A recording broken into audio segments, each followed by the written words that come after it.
ভেবেছিলাম পরের শ্রাবণে যেদিন বৃষ্টি হবে তাকে বলবো আমাকে রবীন্দ্রসঙ্গীত শোনাও। শ্রাবণের আগে বৃষ্টি এলো, ঝুম বৃষ্টি। তার গলায় গান শোনার ইচ্ছেটা আফসোস হয়ে থেকে গেল। বৃষ্টি এলে এখন মন খারাপ হয়। বৃষ্টিকে ছুঁয়ে দিয়ে বলি, তার সাথে অনেক দিন কথা হয় না। সে আছে, কিন্তু আমার হয়ে না।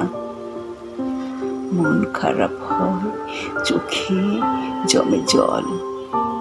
জলের স্রোতে ডুবে যেতে যেতে আমি চোখ মুছে দেখি তুমি থেকে গেছো।